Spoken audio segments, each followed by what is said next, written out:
Item number, 001. Level 5 Top Secret.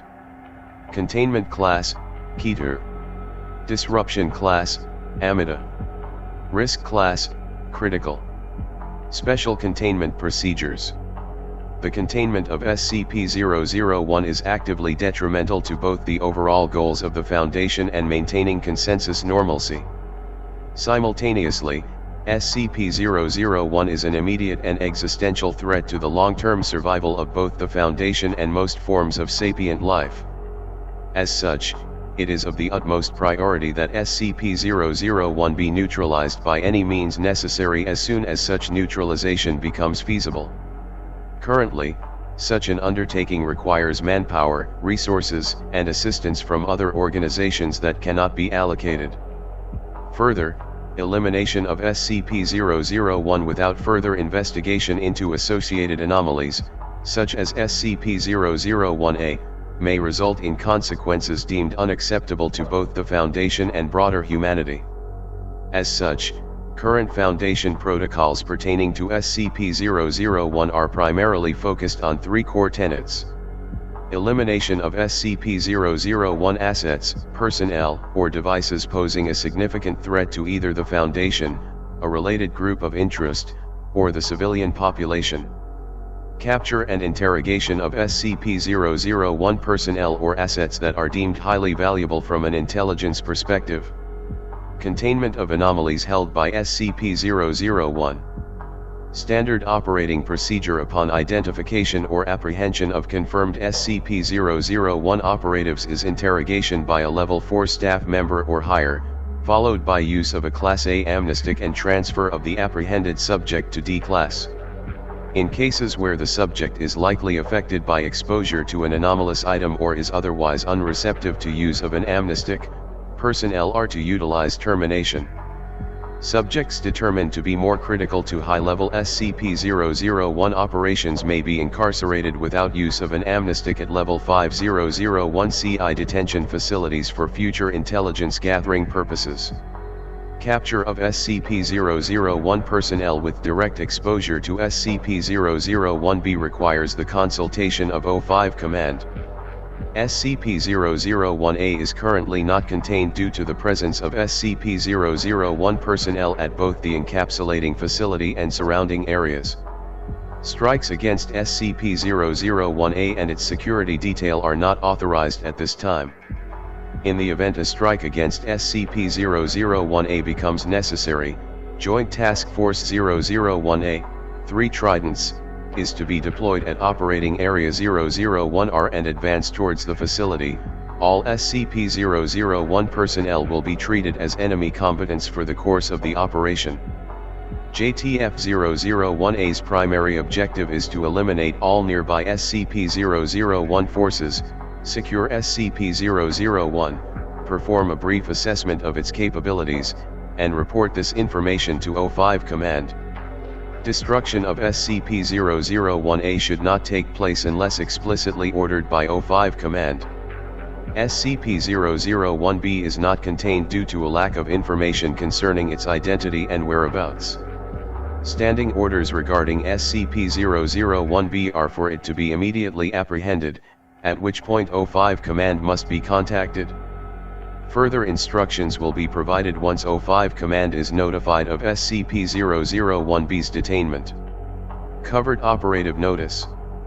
Personnel affiliated with SCP-001 possess considerable information regarding Foundation operations, hierarchy, and anomalies held in containment.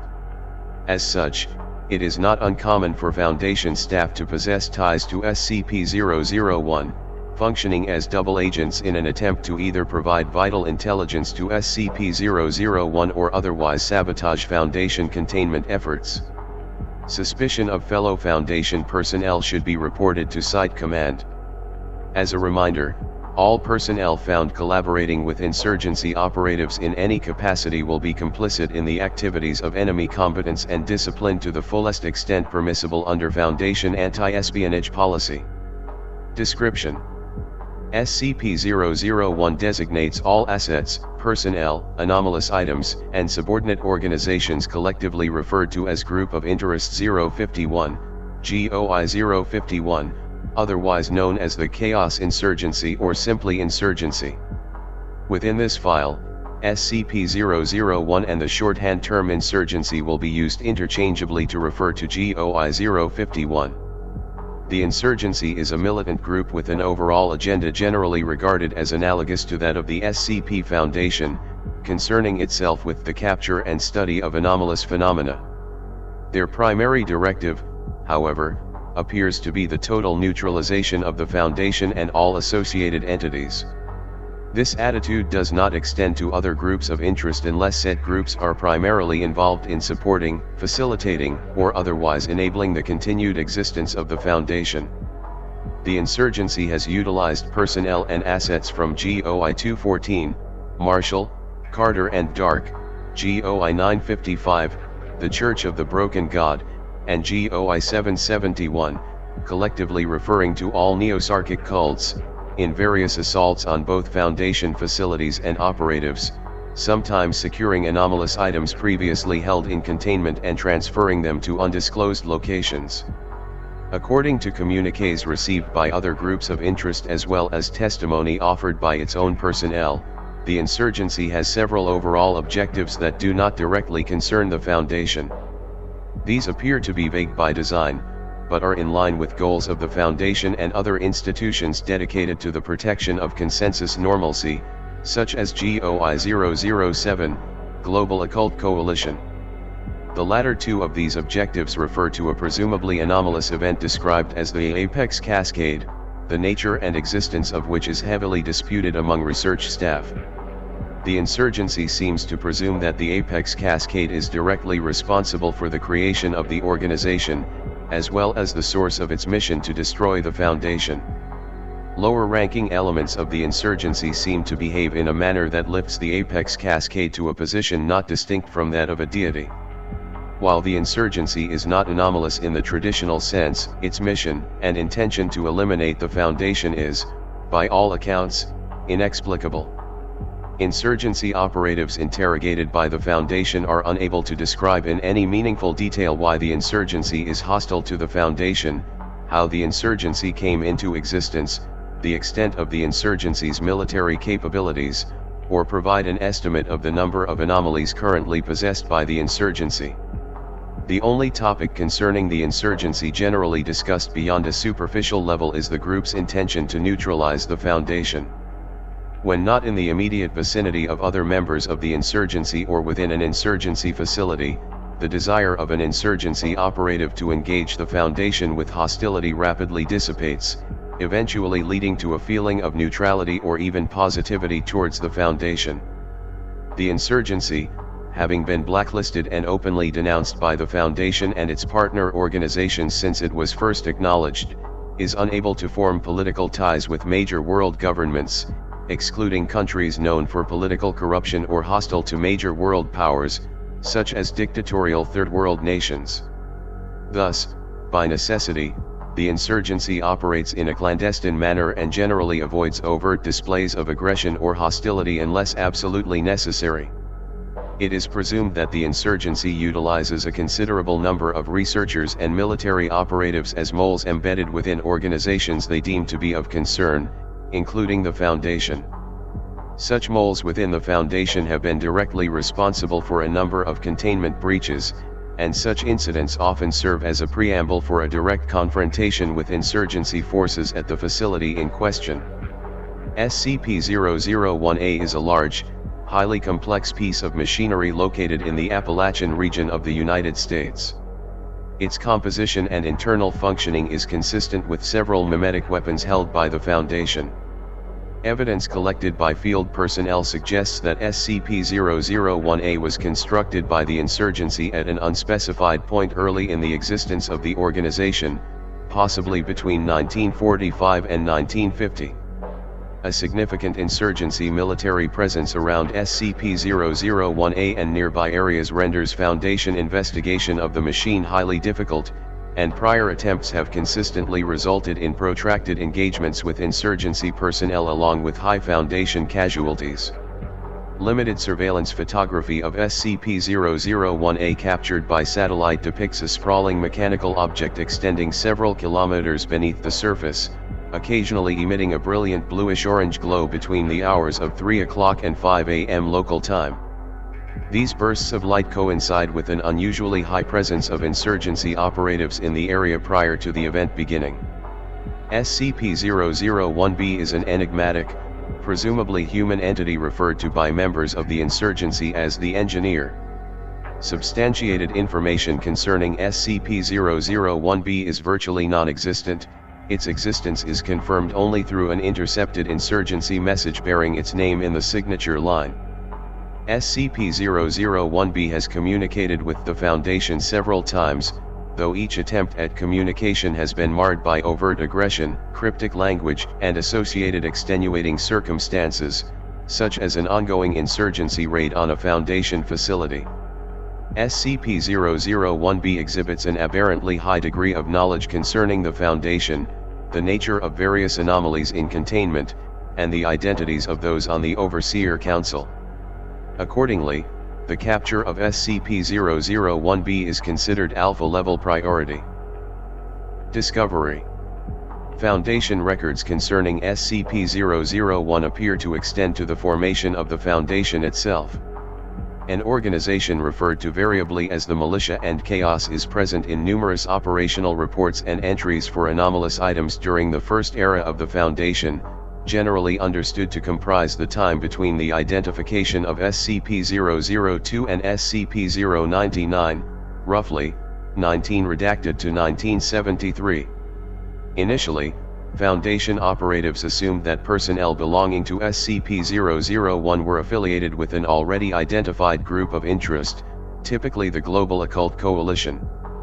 Following extensive consultation with the GOC, including an extended meeting with leaders from various UN member states, it was confirmed that the personnel in question did not belong to the GOC or any other known group of interest.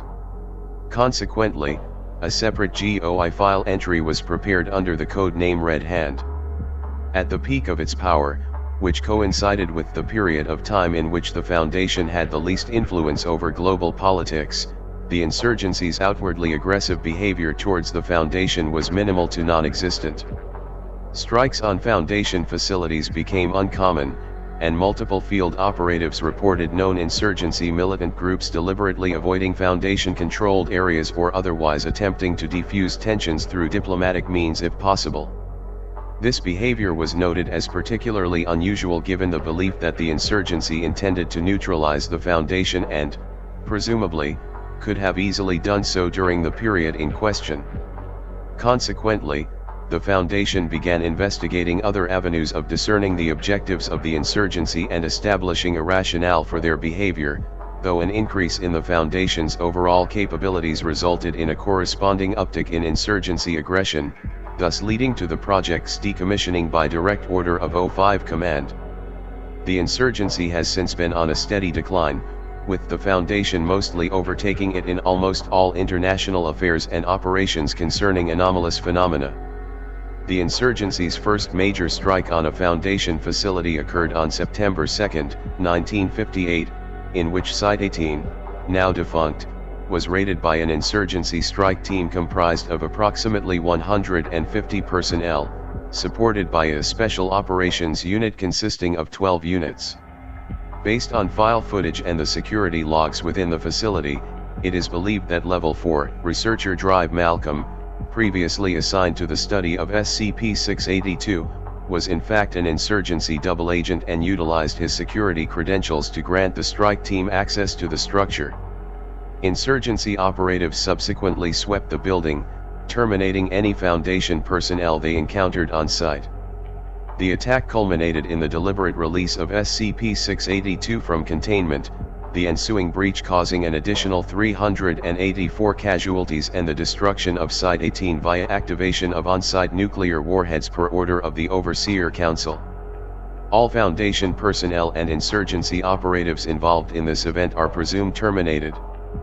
Prior to the destruction of Site-18, an unnamed insurgency operative, believed to hold a rank analogous to that of a Mobile Task Force commander, used the facility's radio communication system to relay a message through all available Foundation frequencies.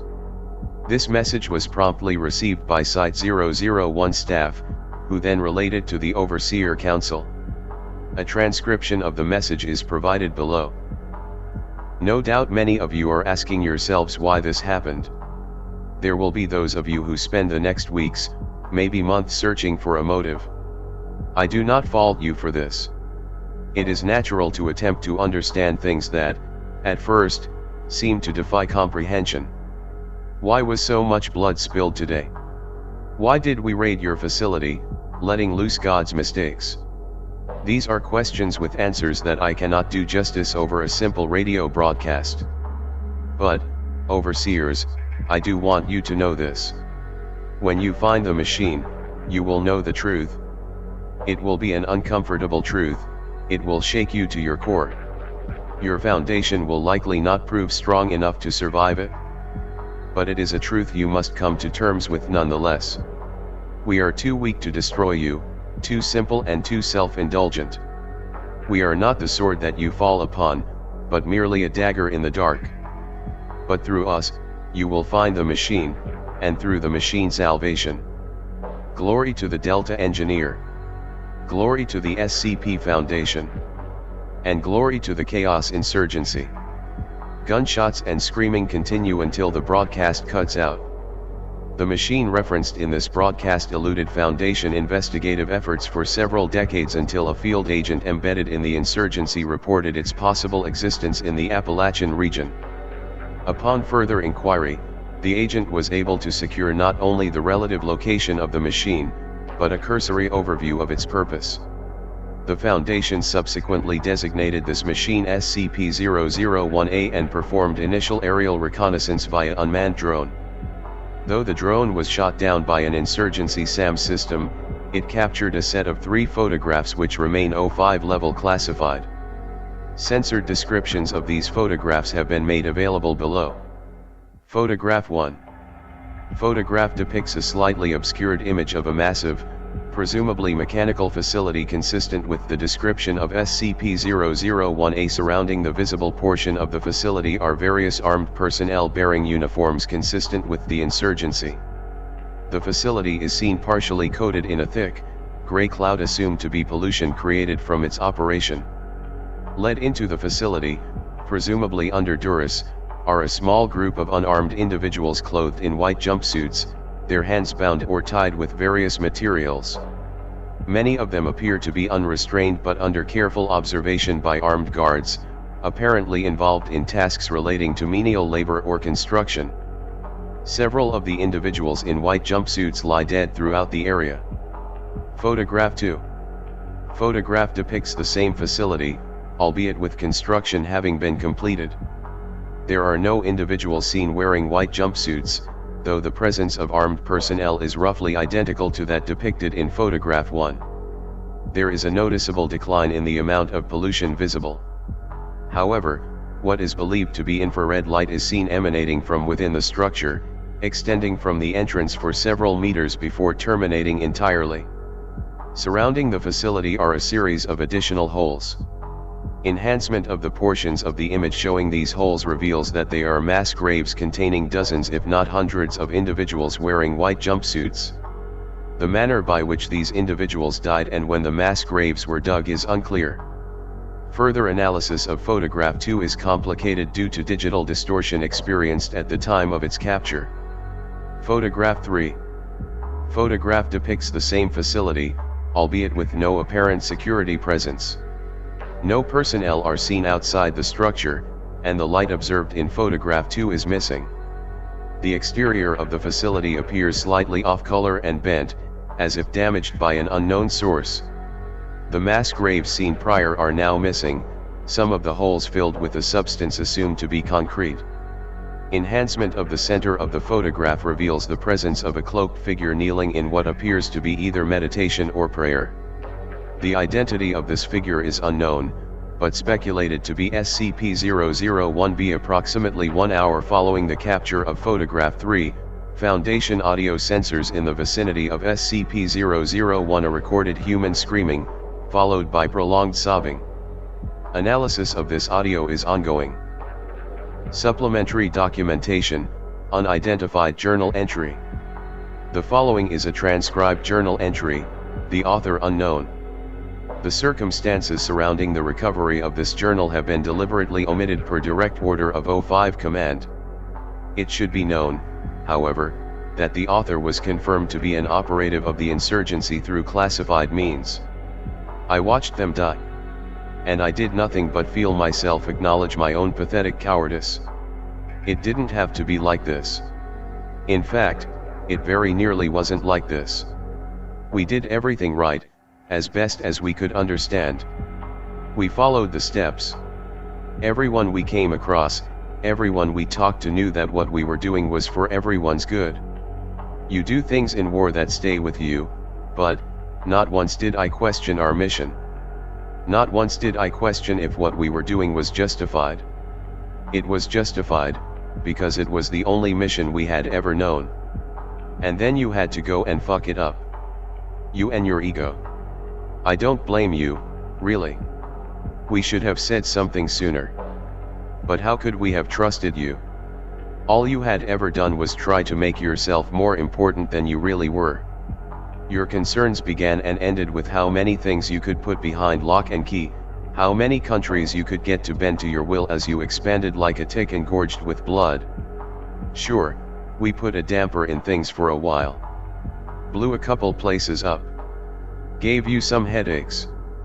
But you always recovered. Every single time. That should have been our first indication that things were already past the bend, that there was nothing we could do but hope another version of us somewhere out there got it right.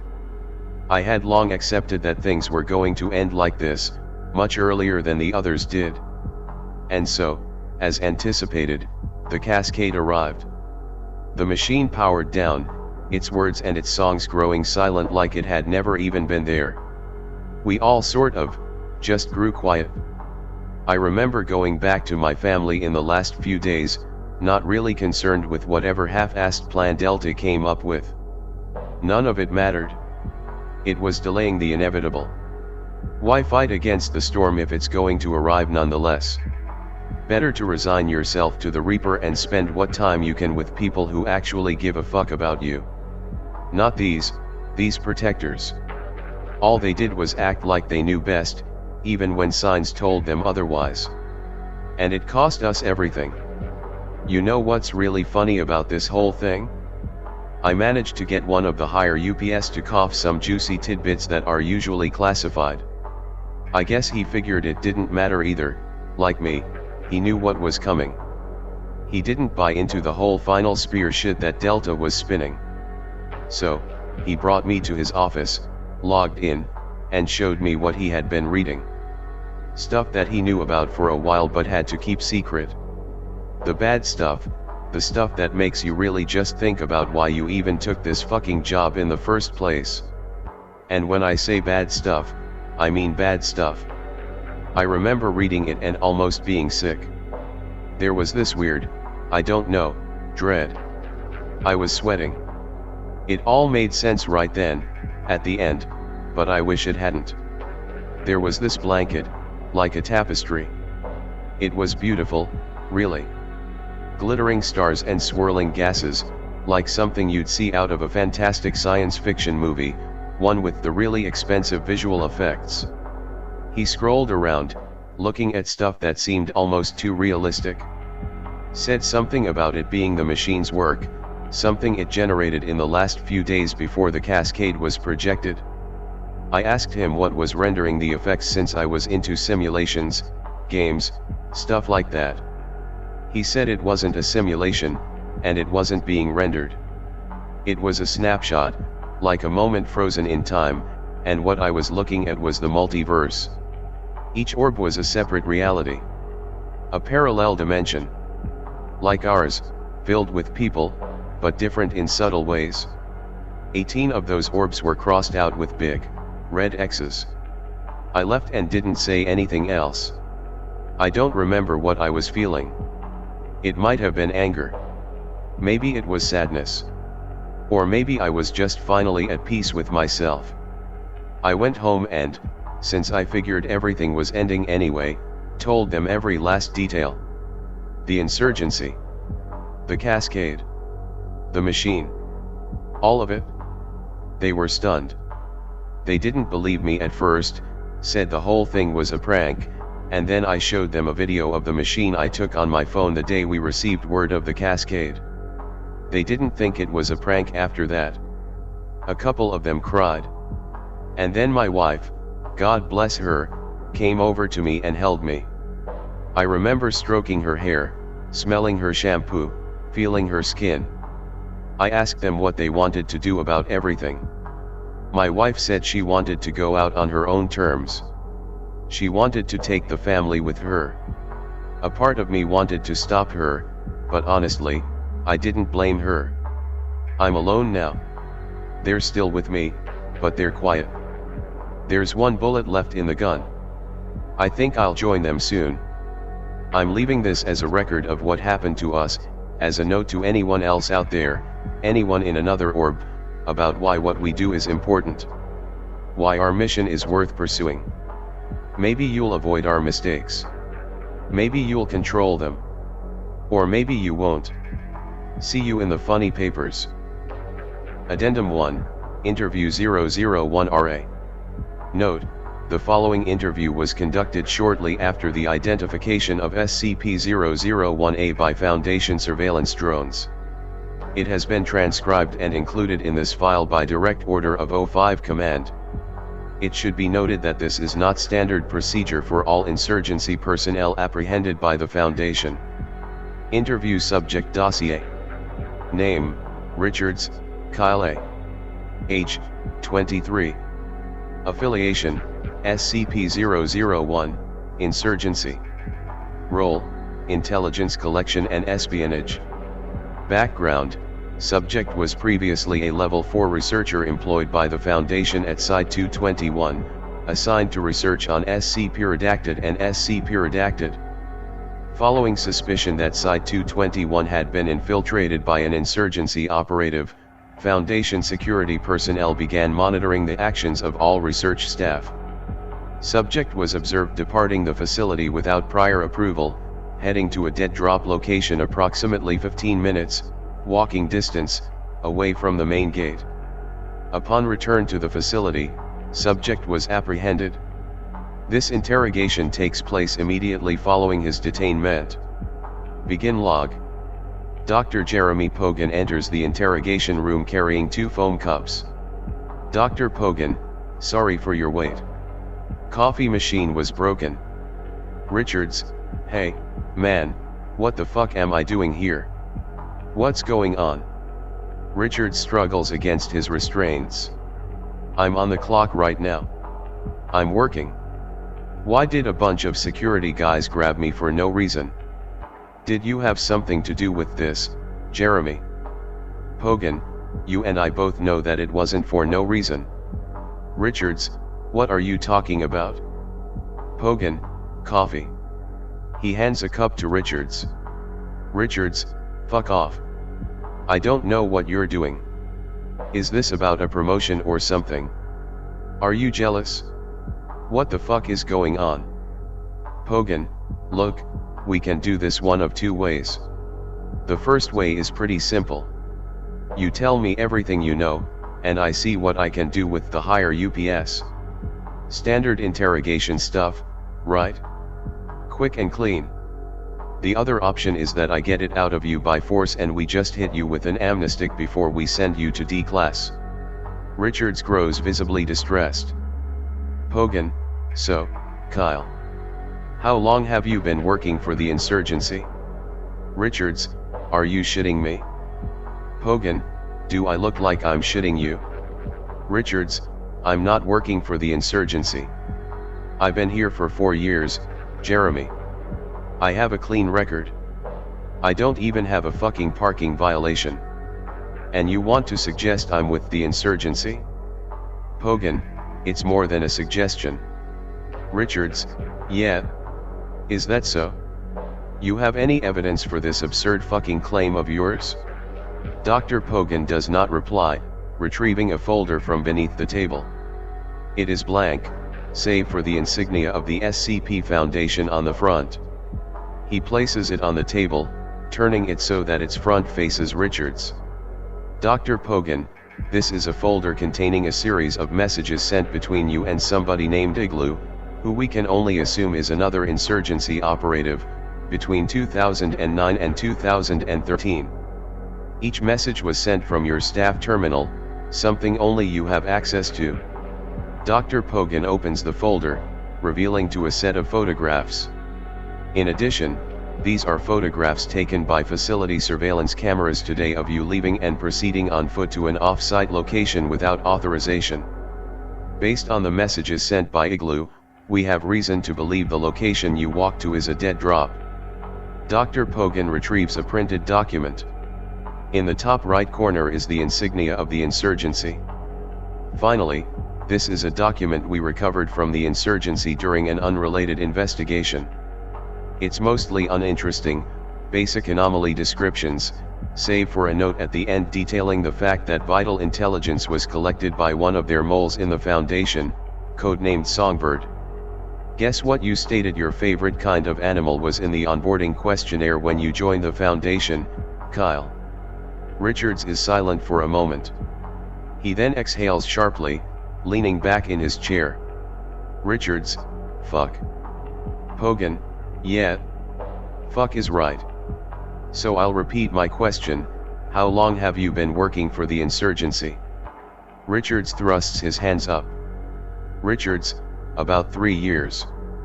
Pogan, so you were recruited after you joined the Foundation? Richards, that's right. By another operative here, actually. He's gone now though. Pogan, what's the name of the person who recruited you? Richards, Marcus Nees. Pogan, alright. Yeah, I think I remember him. Are you the only 2 operatives at this facility? Richards, yes.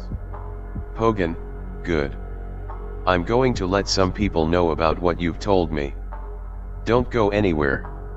Dr. Pogan leaves the interrogation room and contacts 05 Command, informing them of the situation. 05 Command advises Dr. Pogan to pursue lines of questioning concerning SCP-001A and SCP-001B. He returns to the room roughly 11 minutes later. Pogan, alright. I need you to answer some questions for me, and if you do so, we might be able to work out something better for you than D-Class. I know you don't want that. Are you willing to help me out here? Richards, it won't matter, Jeremy. None of it will. Pogan, why's that? Richards, the engineer has already set things into motion. The apex cascade is inevitable. Nothing you or I do today will change that. Nothing I tell you will matter. Pogan, then I guess there's no harm in telling me anything, right? Richards, you don't understand. Richards looks at the guards in the interrogation room. We're all just puppets, Jeremy. Marionettes on strings. And we know who's pulling them. We've always known. The Insurgency, the Foundation, the GOC, it's all one big fucking joke. You guys have spent decades looking into us. The Red Right Hand, the Split. It's all bullshit. Made up by the overseers to protect their own asses. Pogan, you're saying the history of the Insurgency, at least, what's in the official files, is wrong? Richards, it's not just wrong. It's deliberately wrong. It's a lie. He gestures towards himself. You think we'd go through all this trouble and gun down your people just to steal a couple shit-tier anomalies? Go around pillaging the third world like, what, some fucked up pirates? No. No. It's more than that. It's about the apex cascade. That's what it's always been about. Pogan, what is the apex cascade? You've said that twice now, what are you referring to? Is it an anomaly? Something you stole from the Foundation? Richards, unintelligible. Pogan, what's that? Richards, you ever heard of chaos theory? Pogan, Of course I have. Richards, it's where we got our name, Jeremy. The Chaos Insurgency isn't named the Chaos Insurgency because we want chaos. It's because chaos doesn't exist. There is no such thing as chaos. It's all ordered, programmed. There's a hierarchy to this all, and the apex cascade is what resets it. Brings it back into line. Brings it back into. Richards abruptly stops, his eyes darting around the room. Richards, this is wrong, Jeremy. Hogan, what? Richards, this is wrong. This isn't how things are supposed to be. It's all wrong. Everything's out of order, misshapen. Hogan, stop talking in riddles. What is the apex cascade? What is the insurgency trying to do? Richards, you know what we're trying to do. Hogan, humor me. Richards exhales sharply. Richards, we're not terrorists. We're not some gang of international criminals. Richards grows somewhat anxious. We're fighting disorder. Chaos. And we're losing. Supplementary documentation, possible link between insurgency and Sarkic cults. The insurgency has long collaborated with neo-Sarkic organizations, utilizing their interest in combating the Foundation and their connection to anomalous entities as a means of ensuring operational success. The most notable of such collaborations concern the neo-Sarkic criminal syndicate referred to as the Black Hunters Lodge, showing a particular interest in the use of SCP-008 against Foundation personnel and assets. However, intelligence suggests that such collaboration ultimately failed and the two groups had a falling out resulting in an indefinite severance of all lines of communication. It is believed that, within the insurgency, numerous personnel, some possibly holding high clearance levels or high ranks, believe in the religion of Sarkicism. They further believe that SCP-001A is somehow correlated to the Sarkic deity known as Yaldabaoth and will facilitate the creation of conditions necessary for what is generally described as a human apotheosis. This, however, is neither the official doctrine of the insurgency nor the belief that seems to be held by Delta Command or the Engineer.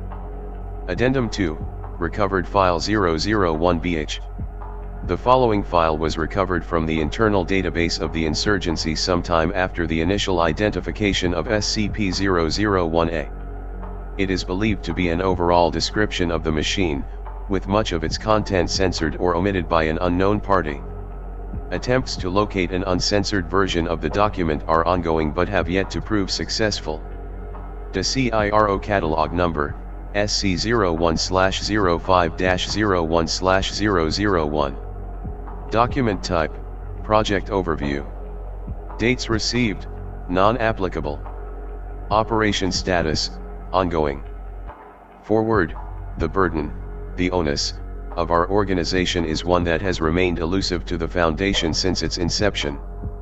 In their efforts to lock away the incomprehensible and the unwelcome, the Foundation has ensured its own rigidity. They are unable to adapt, unwilling to change, and aggressively expansionist, perceiving all who do not fall under their domain to be potential threats to normalcy or aligned with groups they cannot tolerate. Yet, the Foundation, for all of its sins, is truthful in its claim that it exists as a necessary evil. Its immediate erasure would plunge human civilization into an impregnable darkness, one matching the Dark Ages in its scope and extent. Our agenda, much as the overseers of the Foundation would like to claim otherwise, does not concern the destruction of their institution, for we are never strong enough to smite them, nor does it concern our own expansion, for we do not seek to place all of man under our thumb. Our agenda is simple. We are insurgents, and we are insurgents against the unbridled spread of chaos itself. Order is the only righteous value to be preserved, the only virtue worth safeguarding. In all realities where the Foundation exists, there has been the insurgency. It has taken many forms, and it has been comprised of many different individuals, but it always remains in some capacity. We are the check against the Foundation, the counterbalance to its insatiable desire to spread uncontrollably, and become something that cannot be allowed to undertake such a metamorphosis. In all planes of reality where the insurgency has failed, the world has descended into disorder, its hierarchy and the position of natural law fractured beyond repair. We, the Delta Command, therefore authorize the creation of Project Apex Cascade, and do so with the knowledge that our efforts are all that stands before the descent of the world into the Armageddon of chaos. The steps of this project are outlined below. Step 001/01. A complex mechanism will be constructed at Zone 005 under watch of armed insurgents, all labor directly required for its construction completed by Alpha-class personnel.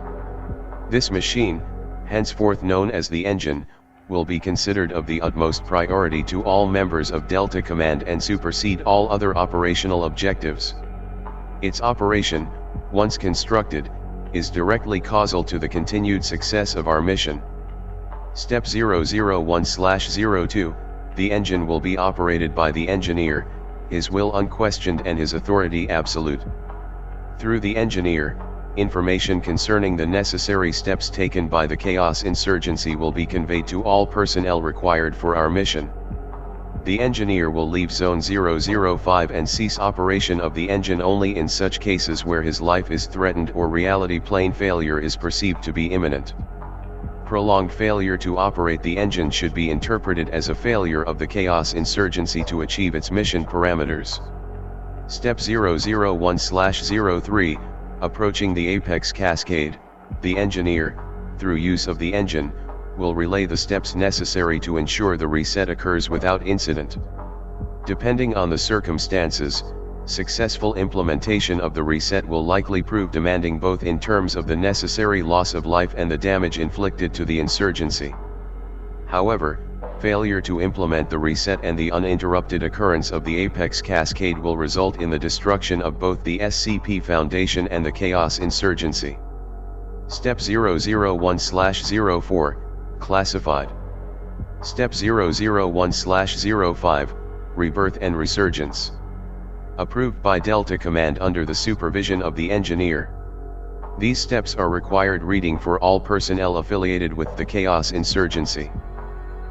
Supplementary documentation, notes on SCP-001B.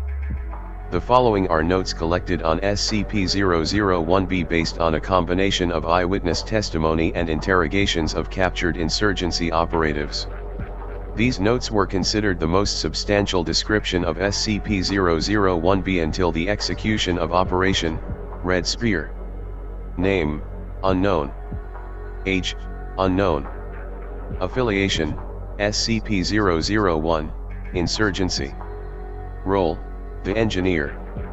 Background, SCP-001B designates an individual consistently referred to as the engineer by all insurgency personnel. While physical characteristics of the engineer are difficult to discern, interrogation of insurgency operatives along with limited eyewitness testimony suggest that he is a male of human appearance, approximately 50 to 60 years of age. Subject exhibits considerable knowledge of the SCP Foundation, particularly the nature of its hierarchy and the current composition of the Overseer Council. It is possible, though unconfirmed, that SCP-001B was formerly affiliated with the Foundation in an official capacity. Further research regarding SCP-001B is ongoing. Addendum 3, Research Notes, March 2, 2025. The following are research notes collected from Dr. Jeremy Pogan concerning SCP-001A. Research Notes. Research, if I am frank, has been frustrating. I have spent the better part of 2 months conducting as many interviews as possible with insurgency operatives incarcerated by the Foundation. I've also spent those 2 months looking into as many recovered documents, eyewitness reports, and journal logs referencing SCP-001A as I could get my hands on. Our findings have been all-encompassing, and our understanding of the anomaly is unprecedented. Yet I cannot shake the feeling that we still understand very little of not only the machine, but the insurgency itself. And if the interviews I've conducted are to be believed, if these operatives are not dishonest regarding the severity of the event, then we are very rapidly running out of time to achieve that level of understanding. The insurgency seems to believe that the apex cascade will, through unknown means, result in something running amok. It involves the Foundation, but they talk about it as if it is apocalyptic, something that cannot be recovered from, at least within this universe. They also talk as if it has already happened in other realities. One operative claimed that the insurgency had a log of all universes that had already succumbed to the cascade, the tally standing at 19, with many predicting that we would be the 20th. Others were more hopeful, believing that it could be stopped, but insisting that the Foundation, if left to its own devices, would prevent the insurgency from stopping it. In all cases, though, they were afraid. Very, very afraid. You could see the anxiety on their faces as they spoke. Whatever the apex cascade is, it's clearly something they consider worth sacrificing everything for, including their own organization, in order to prevent it. Many of them had not actually seen SCP-001A in person, only hearing it through their commanding officers or reading about it through files in the Insurgency's database. They called it the engine. And they said it was alive. All of our intelligence is effectively useless until we get boots on the ground and see this thing, and the engineer, in person. Whatever's going on in Appalachia, I'm betting it's bad, and the insurgency will put up a hell of a fight in order to stop us from intervening. But I don't trust the lot of them. I think they're full of it. This apex cascade, the Foundation being the trigger of Armageddon, it seems like a collective delusion. Something they've all bought into to justify their own actions, like some deranged, well-armed cult. If we don't act now, we may be too late to prevent whatever they've got planned, and, if I'm entirely honest, I want the satisfaction of seeing the engineer handcuffed through the feet of one of our MTFs. Nothing would be a better payoff for this. I am officially recommending the deployment of JTF-001 Alpha to SCP-001A for the purpose of shutting down the facility and apprehending the engineer. Consider this my formal piece of advice to the overseers. I am also ready to provide consultation for planning of the operation. Let's see what the insurgency has been doing all this time. Supplementary documentation, response from 05 Command. Dr. Pogan. After exhaustive review of your research, information collected concerning SCP-001 and all related items, and additional interrogative efforts conducted with insurgency operatives in detainment, we have reached a conclusion regarding both the proposal detailed in your research notes and the ongoing containment of SCP-001. The major points of agreement among all members of 05 Command are as follows. The Chaos Insurgency remains an active, mobile, and highly capable threat to the overall interests of the SCP Foundation and broader humanity. While the insurgency claims otherwise and seems to view its existence as necessary in order to prevent a highly destructive event, presumably of K-class significance, it has provided the Foundation and its partner organizations no reason to accept such a claim at face value. The insurgency also remains hostile to Foundation operatives and has engaged in several attacks within the past year, suggesting that its overall agenda has not changed regardless of what it may state. The Chaos Insurgency continues to possess numerous anomalous items and entities of moderate to high significance, many of which pose a threat to civilian populations or the Foundation. The insurgency's possession of these items is considered intolerable. Multiple requests to surrender these items have been met either with non-compliance or outright hostility by insurgency personnel.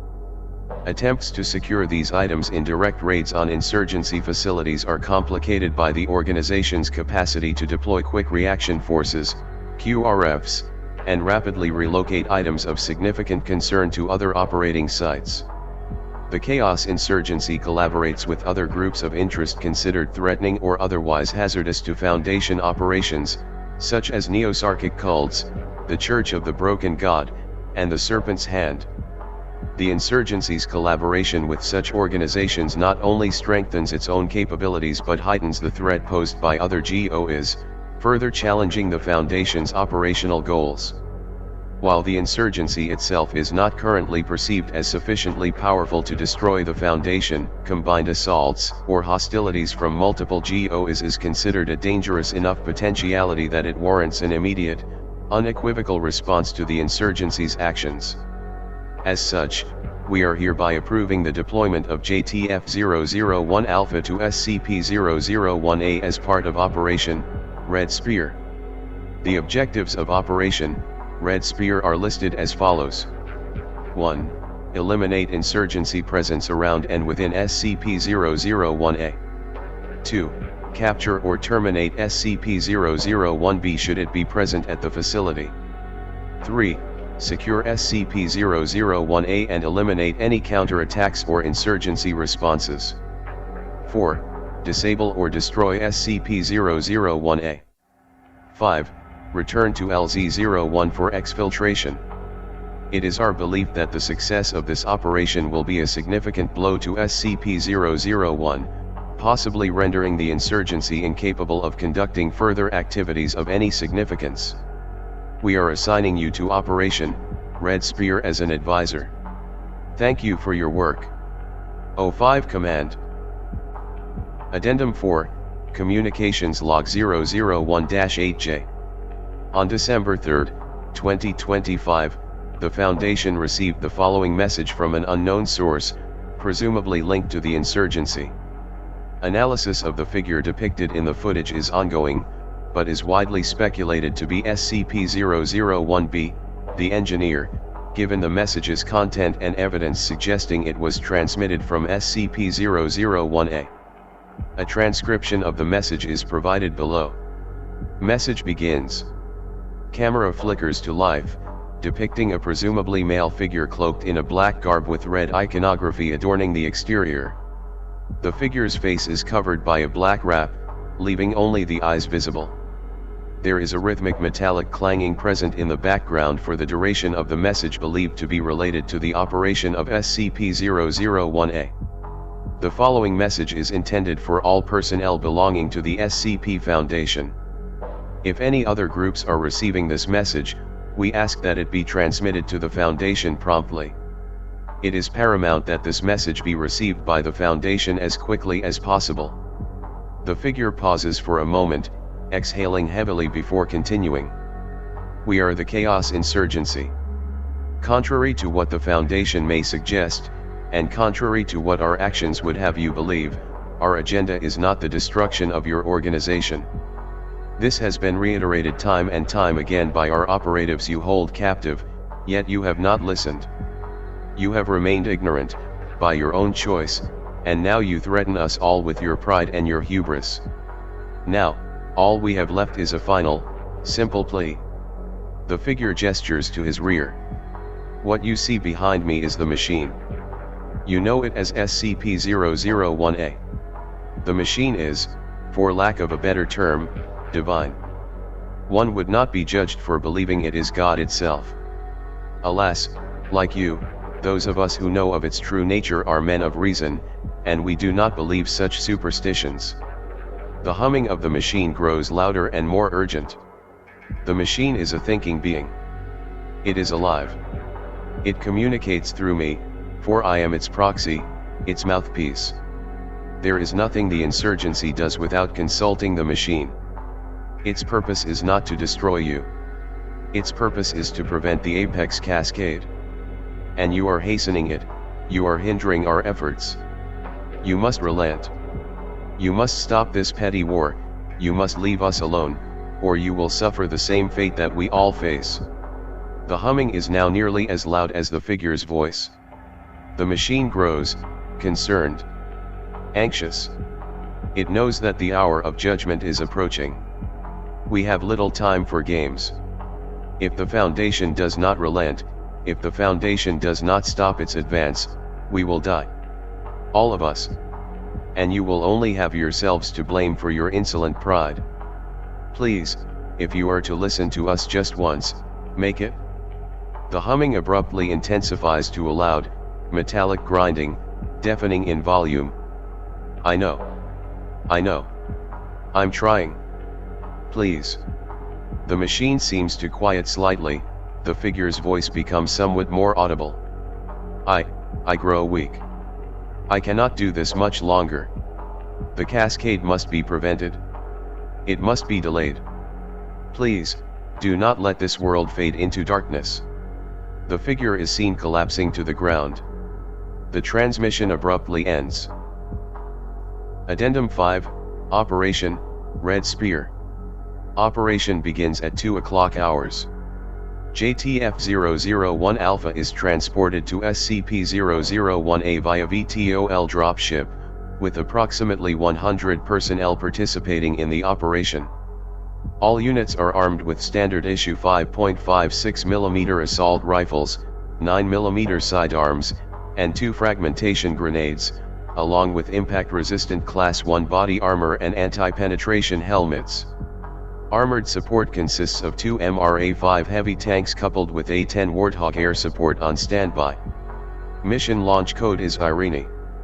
JTF-001 Alpha is subdivided into 3 detachments. Able Company consists of all ground infantry, including assault teams, communication teams, medical teams, and remote fire support, artillery teams. 2 teams of 4 units each, designated Spear 1 and Spear 2, are special operations units intended to breach and enter SCP-001A once primary ground forces have dealt with most insurgency resistance and cleared a path to the facility. Spear 1 will secure SCP-001A and disable it, while Spear 2 will locate and apprehend or terminate SCP-001B. Baker Company consists of all ground vehicles, including approximately 5 APCs, the aforementioned 2 MRA-5 heavy tanks, and various rapid infantry transport vehicles, such as all-terrain vehicles and MRAPs. Baker Company has also been provided a single RTIIA mechanized assault rig to be used in the event insurgency resistance proves more difficult than anticipated to neutralize. Charlie Company consists of all aircraft and off-site support, including several A-10 Warthogs armed for strafing runs and numerous Black Hawk-class helicopters for transporting/exfiltrating Able Company units. Charlie Company will also operate 2 unmanned reconnaissance drones transmitting a live feed of the operation to O5 Command. Operation log transcribed below. Begin log. Radio feeds open with static before becoming clearer. Command receives the transmission and performs a radio check. Able Company is on board 2 separate VTOL dropships on approach to SCP-001A. Control, Able, come in, over. JTF-1, the commander of Spear 1, responds. JTF-2, the commander of Spear 2, is also receiving command's transmission. JTF-1, go ahead, Control. Control, we're picking up increased activity at the facility. They know we're coming. More armed personnel, along with several armored vehicles en route to their position. Expect heavy resistance. JTF-1, copy. 2, you catch that? JTF-2, 10-4. We're ready for M. JTF-1, Control, we're going to link up our feeds. Let us know if you're receiving once we're online. To teammates Strike 1, Strike 2, cameras up. Let's go live. Cameras flicker to life, showing the interior of the aircraft. A red light is seen illuminating the interior, with all personnel clothed in black body armor and face masks. Several of them are seen reading, checking their magazines, or performing other mundane tasks. JTF-29, can't believe this shit. JTF-13, what? JTF-29, why send us in there? Bomb the fuckers. Clear M out. JTF-13, we don't even know what this place is, man. JTF-40, nah, these guys have been around too long. Too many missed opportunities to put M down. Whatever's in there better be worth it. JTF-13, there's 100 of us going there. Clearly, Command thinks it's worth it. Can't remember the last time we were this loaded up. JTF-29, yeah, but why not soften them up? We're going to, what, run right into a fucking shooting gallery. Why? JTF1, you know why. JTF29, I really don't, 1. JTF1 is heard chuckling. JTF1, one stray bomb and the entire places goes up. We have no clue what's in there. Could be anything. What if we need it? What if they want us to do exactly what you're talking about and something gets out, spreads? We're not in the business of blowing shit up, guys. JTF40, aren't we currently on our way to blow something up? JTF1, there's blowing something up, and then there's blowing it up carefully. Several agents laugh. Pilot, 1 minute. JTF2, alright, let's hop to it. JTF1, strike 1, strike 2, on your feet. The rest of you, prep for drop. Control, we're going dark while you drop. We'll re-establish contact once you're on the ground. JTF2, roger, control. The feeds show all JTF units within the aircraft rising to their feet, grasping handles above their heads as the interior begins shaking due to turbulence. There are loud explosions outside the aircraft, presumed to be anti-air fire from insurgency units on the ground. Pilot 1, we're taking flak here. JTF1, fuck. JTF2, we're gonna have to bail out real quick, guys. Hang tight. Anti-air fire continues, the aircraft managing to evade most of the detonations. However, one round strikes the left engine of the second VTOL dropship, immediately jolting most of its occupants and causing it to begin a rapid descent towards the ground. Several JTF units are killed by the impact. Pilot 2, we're hit. We're hit. Flames are visibly rising from the engine of the damaged dropship. JTF2, we're going down, strike 1. JTF1, bail out. Bail out now. We'll meet you on the ground. JTF2, everyone get the fuck out. Drop now. Drop. The interior lights of the dropship switch from red to green, emitting a rhythmic alarm as the side doors open. The undamaged dropship descends to the ground without incident, softly landing on the dirt as the first 50 JTF agents exit and immediately receive infantry fire from the insurgency.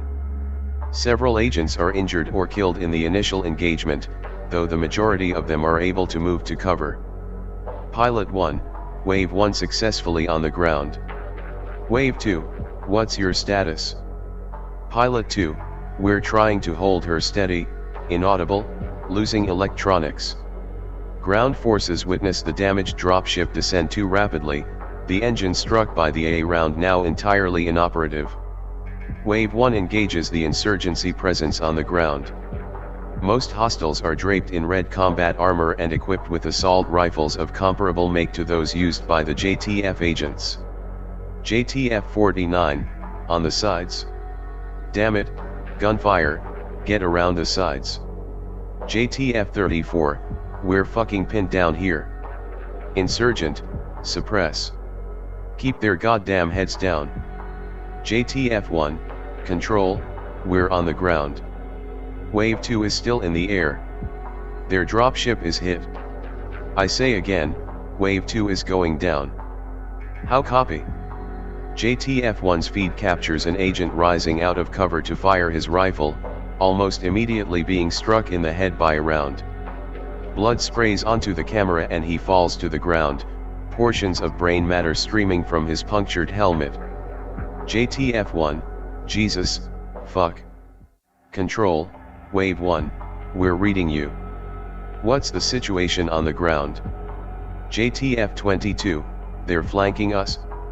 Gunfire, keep them off the flanks, for fuck's sake. JTF-1, we're taking heavy fire, control. Hang on. Pilot 2, we've lost all control, here, alarm blaring, not able to steady it out. We're going down. Mayday, I say again, alarm blaring, we'll try to level out before impact. JTF-13, shit. JTF-2, fuck. We're going down hard. Automated voice, alert, impact imminent. Brace for impact. Camera feeds from ground units show Wave 2's dropship swirling uncontrollably towards the ground before colliding at a high speed.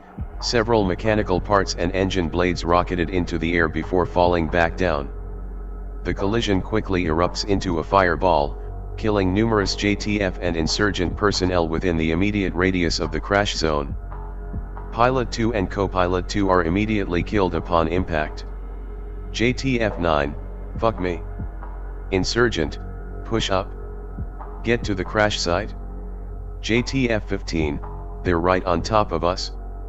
A bullet strikes JTF 15. He falls to the ground, screaming. JTF 16, medic. Corpseman up. JTF 15, screaming fuck. My leg. Jesus Christ. JTF 1, strike 1 to Wave 1, can you secure the crash site? Over. JTF 13, we're getting fucking hammered out here, strike 1. JTF 1, we need to get inside the structure. If we lose our window here, we're not going to get a second chance. Can you secure the crash site? JTF 59, help. Fucking, screaming, help. Oh my god. Oh my god. An unknown JTF agent, presumably JTF 59, is seen walking out of the crashed dropship covered in flames. He visibly writhes and contorts as he attempts to extinguish himself, unable to do so. Eventually, the flames overtake him and he falls to the ground, burning to death with his screams transmitted over the radio. JTF 59, screaming, please. Help me, oh god, screaming. Control, Strike 1, we're not receiving anything from Strike 2 or Wave 2. What is the situation at the crash site? JTF 1, unknown, control. JTF 35, the situation is fucked. They're fucking dead. We need to get the fuck out of here. JTF 13, Strike 1, we are taking heavy casualties. If we move to the crash site now, we're going to get chewed up. Over. JTF 1, Control, we are immobile here. We have multiple Kia, more wounded, and they have us pinned. Insurgent, cover the entrance. Don't let them get inside. Control, copy, Strike 1. Wait 1. The firefight continues uninterrupted for several minutes, with surveillance drones capturing insurgency forces moving closer to the JTF agents. Baker Company is roughly 5 minutes away from the facility, and Charlie Company is on standby. Total JTF casualties are estimated at 28. Strike 1 is down 3 men. Total insurgency casualties are unknown. Control, Strike 1, we're going to clear you a path with the warthogs. Stand by for strafing fun. Get your men out of the primary route to the entrance, over. JTF 1, copy, control. JTF 40, whatever you're gonna do, make it happen now. Warthog 1 enters the airspace immediately surrounding SCP-001A, roughly 2.5 minutes from the facility itself.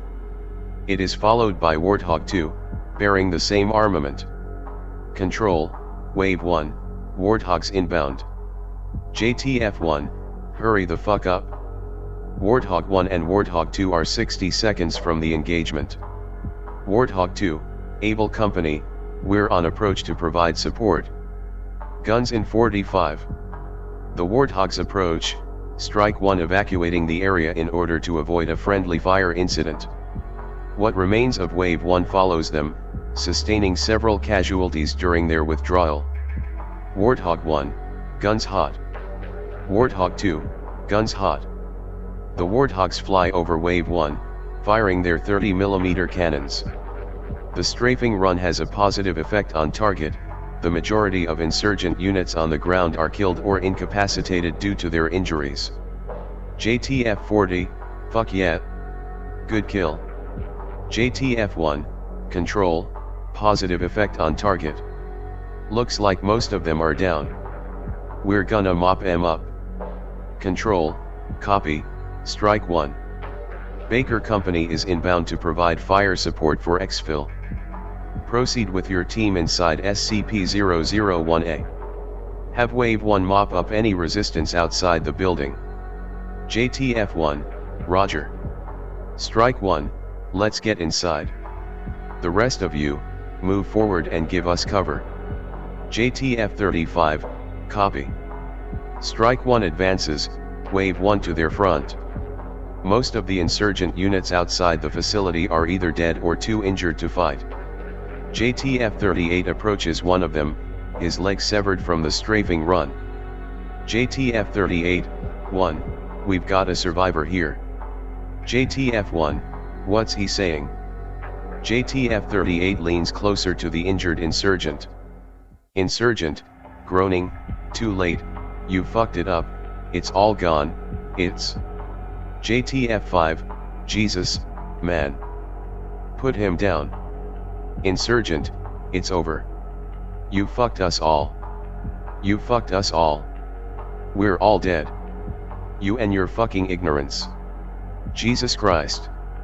Help me. Please. Make it. JTF-38 fires a round into the head of the injured insurgent, killing him instantly.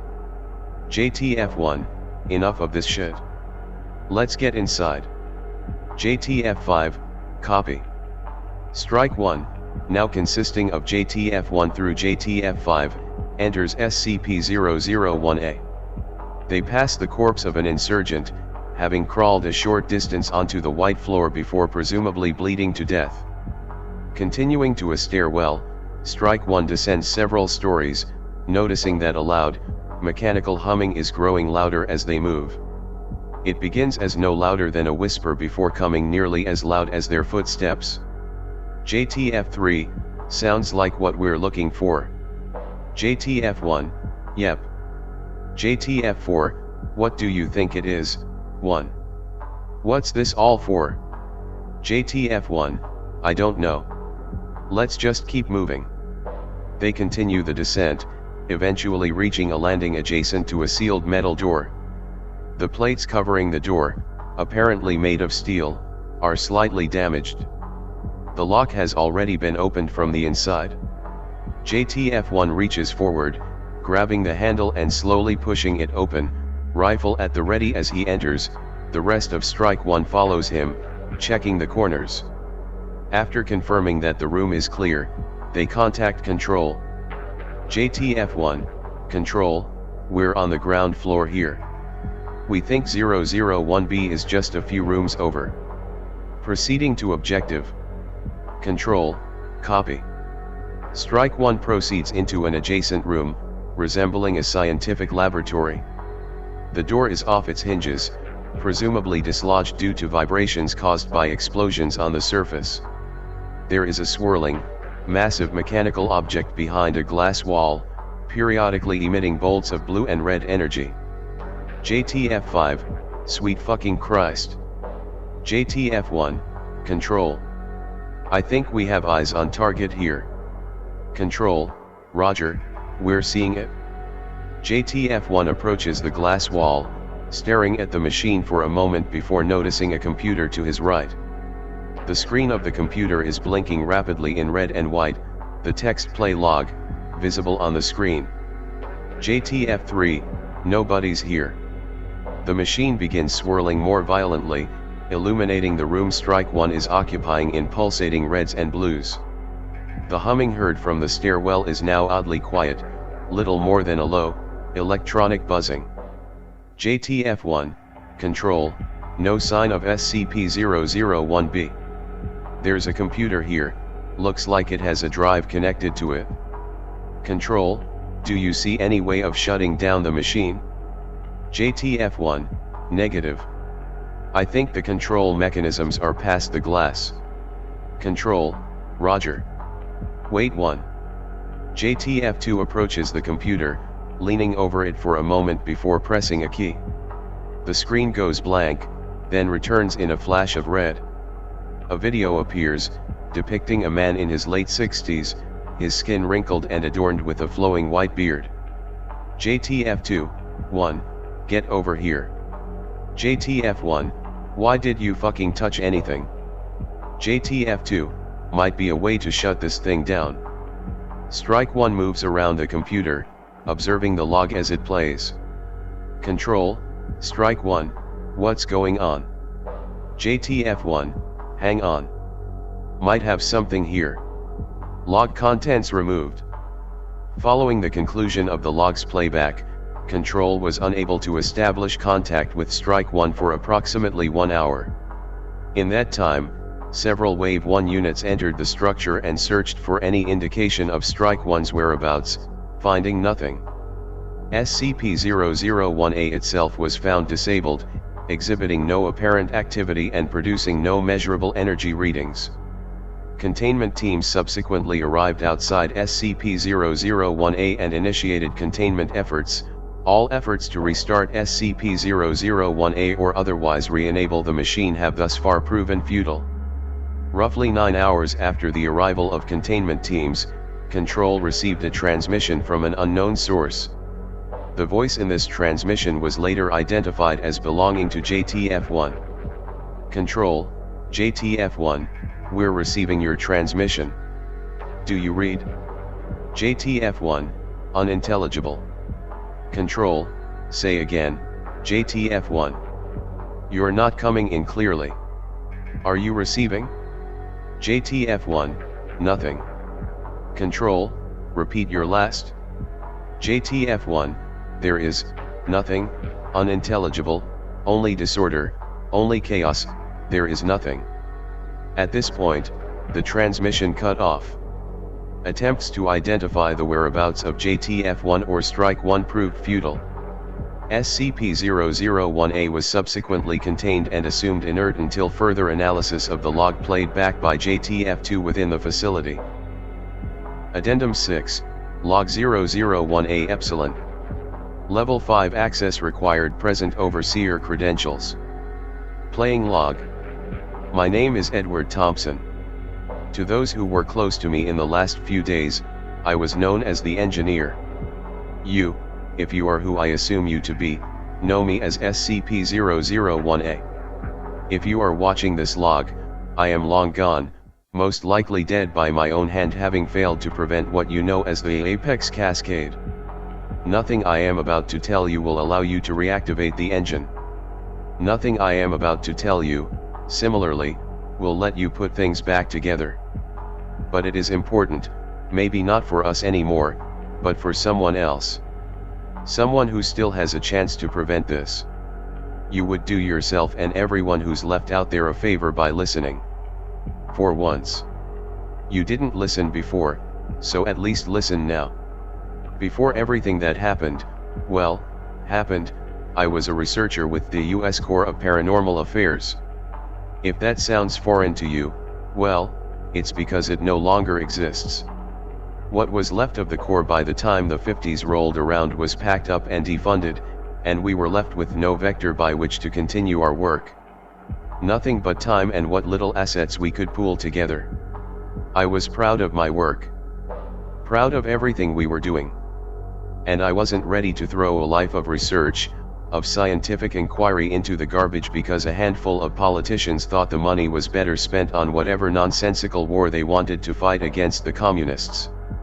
We were more important than a government. We were needed by everyone. I, along with 12 of my colleagues from the USCPA, formed the Secure, Contain, Protect Foundation. You know it better as the SCP Foundation, though I suppose even the acronym has become something of an antiquity lately. They called me the administrator because, well, I administrated, I formed all the political deals and alliances that were necessary for us to survive in the early days. I was never one for paperwork, but like I had with my research, I took pride in what I was doing, knowing it was ultimately for the benefit of all mankind. When we had finally secured some funding and things weren't so desperate, we set up Site 19, the first of our containment facilities, and got to work. But there was something off. Something wrong. Something gnawing at me. At first, I thought it was just the novelty of it all. Such an undertaking had never been done before, and I assumed it was natural to have feelings of suspicion and doubt as with all bold endeavors. I consulted with the other overseers, as we called ourselves. I forget who came up with the name, and they all told me they were more than satisfied with our progress. In fact, in just a short few years, the Foundation had expanded from a group of ragtag paranormal researchers to the single most dominant organization concerned with the anomalous on the face of the planet. But that was exactly it. Why had it been so easy? What had facilitated such rapid, unbridled expansion? We had done so much to protect those in the light that we didn't think what exactly it meant to die in the dark. And then I found out. There's a scientific hypothesis, a mathematical theorem commonly referred to as chaos theory. The gist, since I have little time, is this: all dynamic systems that appear random, no matter how chaotic the randomness or how seemingly incoherent the events within, are in fact guided by a comprehensible set of rules or laws. I had spent much of my years as a graduate student contemplating chaos theory, but it had not been relevant in some time. It was something of a novelty, something people discussed when they were attempting to flex their scholarly merits or impress some girl at a bar. But I kept thinking back to it. Over. And over. And over. And over again. The overseers thought that the guiding force behind our success was luck. But there is no such thing as luck. I began a new research project, one that I deliberately kept hidden and obscured from the rest of the council. My travels took me all across the world, but ultimately I found myself in the iron heart of Moscow. I had managed to burn every record linking me to the US, and thus, I was free to roam and explore. Within a library, one holding works collected from the raid on the home of the Tsars during the October Revolution, there was an unmarked tome fixed with a simple label. In Russian, it read Crimson. But that was but one interpretation of the word. I approached the librarian, asking about other meanings of the word. She replied that it was sometimes understood to mean luck, and, less commonly, chaos. I will not discuss what I read here, only that it was prophetic, and I am ashamed that I could not prevent it from becoming truth. The overseers would not listen to my pleas. They were more concerned with how to cement their influence and how to eliminate the growing number of rival institutions that had emerged in the aftermath of the Second World War. They cared little for tales of a cosmic, eternal conflict, of checks and balances, of two fists repelling each other lest the universe suffer. I tried time and time again to persuade them to restrain the Foundation, to pull its leash inward like grappling with a rabid dog. But they wouldn't listen to me. And so, with as many men as I could bring to my side, and with the guns that I had forged in the earliest days, I defected. They replaced me within a week with a new 05-1, but they could not disregard the blood, the stains, and the bodies that littered the halls because of their ignorance and their hubris. Thus, the Chaos Insurgency was born. The task of restraining the overseers was a task far too difficult and far too strenuous for one man. We found ourselves beaten down and repelled each time we tried to stop them. Each raid on a Foundation containment facility only led to another boot heel crashing down upon us. Out of desperation, we began to use their own items against them, using the anomalous to beat back the hounds of the Council. It worked, for a time, but ultimately they adapted to this nonetheless. We were left with nothing but the stark reality of what awaited us if we would fail. Construction on the engine began immediately after we realized the global occult coalition was too weak, too frail to stop them. It was envisioned as the most powerful artificial intelligence ever manufactured by the hands of man. The goal was not to create some doomsday weapon capable of smiting our enemies, nor was it to position the insurgency as the unquestioned ruler of this world. The goal was simply to create a machine that could calculate the steps necessary to ensure the Foundation was kept in line, that the Foundation would not bring about the apex cascade. I chuckle when I hear it referred to as that. Such a vague term for such a simple concept. More came to join us as decades passed.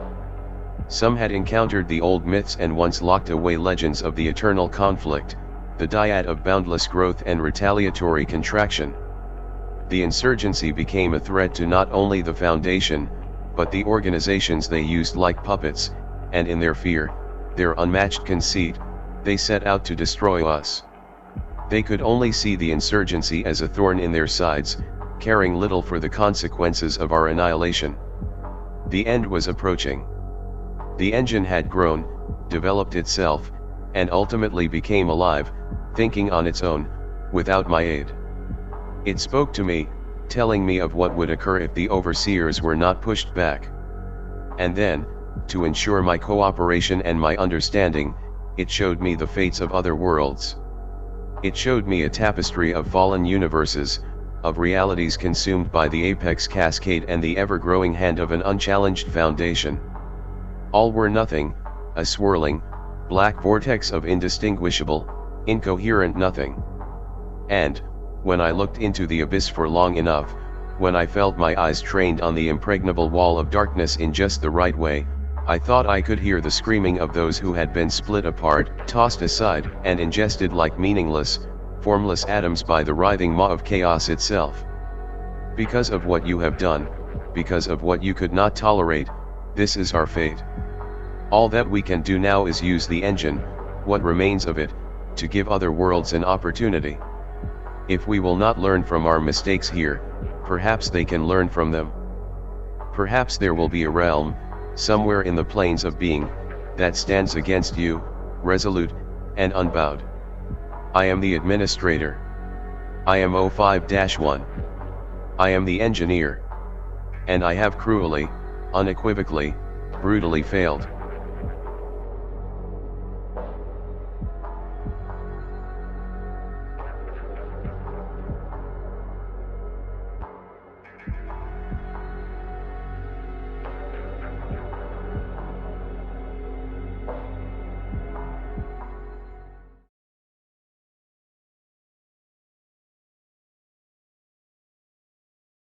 Addendum 7, Revised File. New file received, please present overseer credentials. Item number, 001. Level 5 Top Secret. Containment Class, Esoteric. Secondary Class, Apollyon. Disruption Class, Amida. Risk Class, Critical. Special Containment Procedures. Containment of SCP-001 is not possible. Final containment failure is projected to occur within 3 to 5 years following the conclusion of Operation Red Spear. There are no means available to the Foundation such that SCP-001 can be mitigated or otherwise altered. The neutralization of the insurgency, along with the termination of the engineer and the destruction of the engine, have rendered any potential outcome other than that described in this file impossible to instantiate. A copy of this file will be distributed via IR two-dimensional relay to all known iterations of the SCP Foundation throughout the multiverse. It should be stressed that the insurgency is not to be neutralized under any circumstances in any universe receiving this file. Destruction of the insurgency in any universe in which it exists will cause an irrevocable ZK-class reality failure scenario. Description: SCP-001 designates an anomalous event that, once triggered, entails an unpreventable ZK-class reality failure scenario from which recovery is not possible. The exact mechanics of this event are not understood, though it is inevitable should there be any universe in which the SCP Foundation exists absent the existence of GOI-051, otherwise known as the Chaos Insurgency or simply the Insurgency. Broadly, the initiation of SCP-001 leads to an apex cascade which, over time, causes previously ordered systems to become random. While this is initially harmless, typically manifesting as the failure of electronic or mechanical systems followed by a gradual decline in global temperatures, it will progress to the total incoherence of reality and a universal loss of order within several years from the time it first begins. Mankind will be rendered extinct through the dissolution of molecular structures, and planets will be unable to hold themselves together due to the loss of gravity. total universe collapse occurs within 3 to 5 years. SCP-001 can only be prevented through the continued existence of the SCP Foundation and the Chaos Insurgency in the same universe. While the effects of the Chaos Insurgency existing absent the SCP Foundation have not been observed, it can be reasonably assumed that this would also result in SCP-001 being triggered. SCP-001 does not appear to be affected by any other organizations. Unrelated groups of interest can exist or cease to exist without posing any risk of activating SCP-001 so long as those groups do not necessitate a change in existence for the SCP Foundation or the Chaos Insurgency. Once destroyed, attempts to restore either organization will invariably fail, as SCP-001 does not seem to recognize them as the legitimate forms of either the Foundation or the Insurgency. The sole piece of information concerning the nature of SCP-001, beyond that which is described above, is the following data output collected from the engine prior to its destruction. It has been translated from machine language to English. Two forces, created by the gods, forever locked in a protracted stalemate. Their bodies intertwined, their knives forever at each other's throats. Never to slay the other, never to grievously wound the other, lest they face the destruction of that which provides them purpose. And thus, the survivor is without purpose, a warrior without a battle. And the gods will cast out the world, deeming it a failure, beginning anew in another.